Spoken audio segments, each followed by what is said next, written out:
Good morning. This is my weekly update, which I'm going to be doing on Mondays. So this is going to be kind of a quick little video.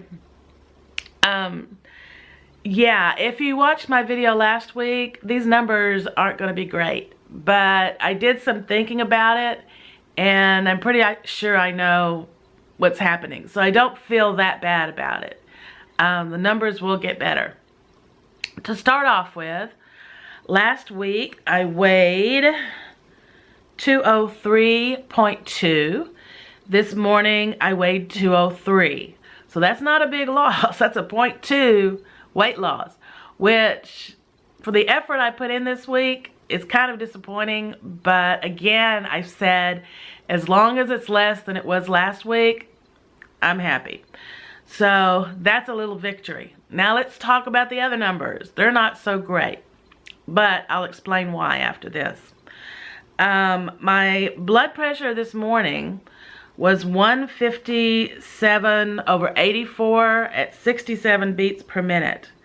Now my top number is a lot higher than I did it last week. Last week it was 143.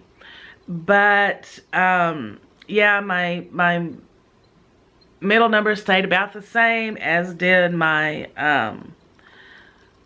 beats per minute. They actually came down. So yeah, not great, but hang on, I'm not done. My blood sugar last week was 112, which is excellent. Ugh, ignore that, woo. But my blood sugar this morning was 126, which is still close to within a normal range. If you're over 50, your blood sugar should hit between 100 and 120. So, yeah, it's still kind of in that range. Now, why I think this happened. I believe this happened because I have been sick for the last week, which really shouldn't affect it that much, but I have been living, because I went to the doctor, and the doctor didn't give me any antibiotics. He did give me a pill for my cough, which has been a lifesaver a couple of times. But I have been living off of Dayquil and NyQuil, especially NyQuil. So I think that in of itself has driven some of my numbers up. When you're doing a ketogenic diet, which I'll explain in a minute, pretty much anything you put in your mouth can affect it, especially if it's outside of the range of the foods you should be eating. So I am a big believer, firm believer that the Dayquil and the NyQuil and what have you, stuff I've been taking for congestion and all that, I think it affected it.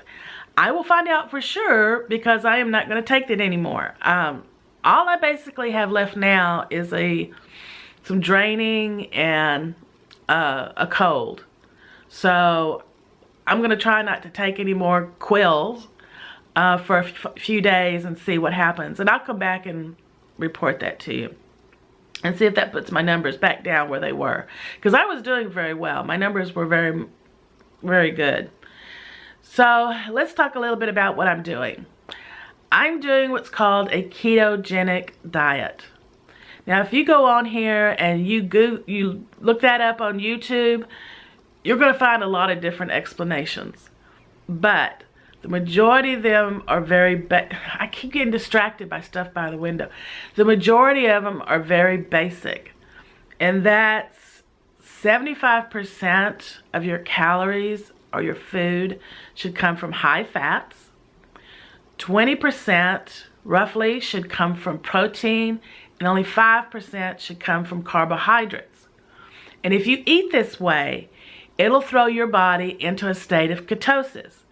What happens in ketosis is your body quits using glucose for sugar, and it looks to your fat for energy. So it burns fat more efficiently instead of using the glucose. Now, when I started doing this, it immediately made a huge difference in my blood sugar, which was my main goal, because I'm a type 2 diabetic and my goal is not to go on insulin. So it made a huge difference in that alone. And even my number this morning was not that bad, considering when I started out a little about 5 weeks ago, really. My blood sugar was like 153. So that's a huge difference. And it puts me now pretty much in the normal range. Now it has gone down, when I was on it and not taking all this Dayquil, NyQuil stuff and doing it like it should be done, it was going down in the 90s even. So yeah, I'm getting off that stuff and see if it makes a difference. So it's challenging because for me, I did the Atkins back when Atkins was popular. So in my mind, I'm still thinking eat a lot of protein. Well, that's not how this works. Your protein should be moderate. And that's a big mind change to have to deal with. How do I get all those high fats in? Well, high fats are things such as avocado, coconut oil, extra virgin olive oil, the fats you get from your food, such as bacon, or the proteins that you eat, don't take the fat out of them, which is kind of opposite of what we've been told. You know, eat lean chicken breast. No, you need to eat thighs and wings and especially drumsticks that contain more fat in them. So it's a totally different mind change, and I'm just kind of giving you the outline here. I'll go more into it later on. But yeah, I mean, I have lost weight. As of this morning, I've lost, I can't remember my starting weight. Give me just a second to look that up.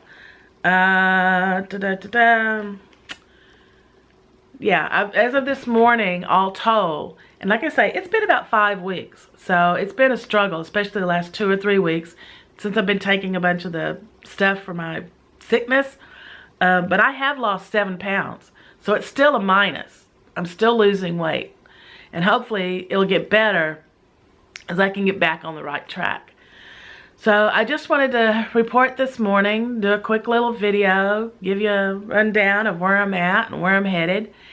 And yeah, I mean, if you want to know more, like I say, there are a lot of videos here on YouTube. Just be kind of careful who you watch, because if they don't follow that outline of like 75, 25, you know, then and they may be making their own things up. But there's a lot of information about that here on YouTube, and I'm going to try to give you more information as we go. So thank you for watching. This is just my Monday hey yay, and I may do another video today. I don't know, another vlog. It's going to be pretty boring. I don't really have a lot to do today as far as being entertaining, but I do have cleaning to do and work to do online, and you know, a lot of other things. We're having a party tonight, so I need to get things together for that. But yeah, so thank you for watching. I hope you enjoy these updates. I'm going to keep doing them because number one, hopefully they give you more information. Hopefully they give you encouragement. Don't ever quit. If you need to lose weight, if you need to get healthier, don't necessarily have to do the ketogenic diet. Go out there and find something that works for you, because I'm a firm believer. There's not one solution. Everybody has a different metabolic makeup and mindset. Something else might work for you. Something like Weight Watchers or even Atkins or, you know, some other program that will work for you. But don't ever quit looking. Don't ever give up and just say, well, I'm a fat person, I'm just going to let that go. Because I don't believe in that. It's bad for your health. It's bad for your emotions. You know, keep fighting. Don't ever give up. So thanks for watching. I will definitely do another video tomorrow. I didn't do one yesterday. Number one, I forgot. I'll be honest with you. I actually forgot about it until about 9 o'clock last night. So, and I didn't really have that much to show you. So, yeah, I will be much better. I will keep going, get you a video every day. So, as always, if you want to know when I'm doing a new video, you need to subscribe so I can let you know. And as always, you can comment and give it a like. Love my likes. So, thank you for watching again, and take care. I'll talk to you later. Bye for now. Whew.